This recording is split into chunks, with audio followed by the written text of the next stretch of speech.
नमस्कार, मैं हूं आपके साथ सृष्टि श्रीवास्तव। विरोधी तो विरोधी, बीजेपी में भी कुछ ऐसे नेता हैं जो बस ताक में रहते हैं कि बस मोदी कोई फैसला ले और उसमें कमी निकाली जाए। जैसे बीजेपी नेता सुब्रमण्यम स्वामी, जो मोदी सरकार को घेरने का कोई भी मौका नहीं छोड़ते हैं और मोदी से धराधर सवाल पूछते हैं। अब एक बार फिर से मोदी के एक फैसले पर सुब्रमण्यम स्वामी ने उन्हें फंसा दिया है।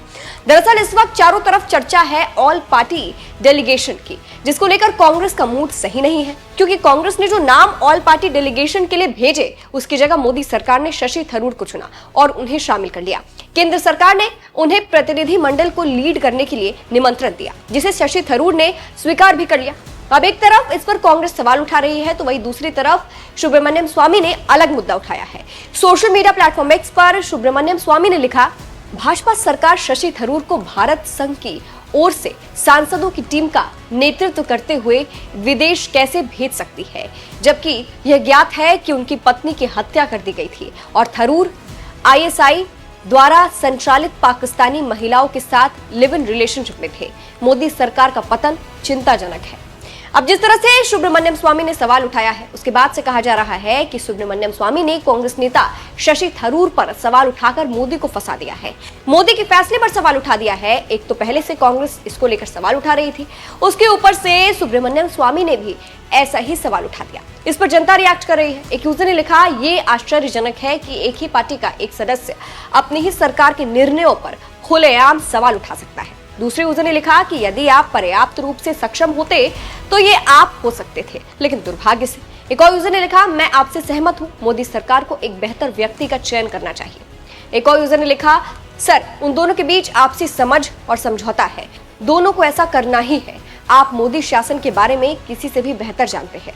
बता दें, मोदी सरकार ने फैसला लिया है कि भारत के सांसदों का डेलीगेशन विदेशों का दौरा कर पाकिस्तान समर्थित आतंकवाद की जानकारी देंगे। इस डेलीगेशन में शशि थरूर को शामिल किया गया है, हर पार्टी के नेता को शामिल किया गया है। अब इस पर कांग्रेस ये सवाल उठा रही है कि जो नाम हमने भेजे उसको क्यों नहीं शामिल किया गया।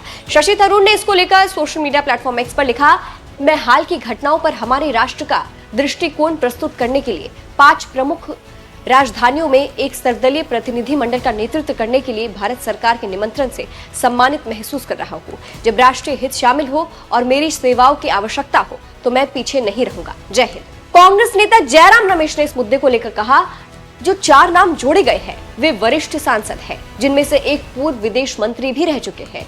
वे अनुभवी हैं, इसमें कोई संदेह नहीं है कि उन्हें अच्छी विदेश नीति की जानकारी है। उन्हें अपनी अंतरात्मा की आवाज सुननी चाहिए। हमारी पार्टी की ओर से 4 नाम मांगे गए थे और हमने उन्हें दे दिया है। इस पर राजनीति करना उचित नहीं है। बात सुब्रमण्यम स्वामी की करें तो इससे पहले उन्होंने ट्रंप के मुद्दे को लेकर मोदी सरकार को घेरा था।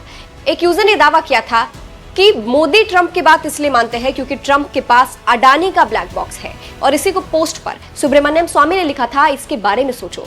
यानी ये सुब्रमण्यम स्वामी ने पीएम मोदी पर तंज कसा था और लोगों को ये बताने की कोशिश की थी कि अडानी की वजह से, क्योंकि ट्रंप अडानी पर खुलासा कर सकते हैं, इसीलिए पीएम मोदी ट्रंप की बात मान लेते हैं। फिलहाल इस पूरी खबर को आप कैसे देखते हैं? जिस तरह से एक बार फिर से सुब्रमण्यम स्वामी ने पीएम मोदी पर सवाल उठाए, उनके फैसले पर सवाल उठाए हैं, उस पर आपकी क्या राय है, हमें कमेंट करके जरूर बताइएगा। नमस्कार।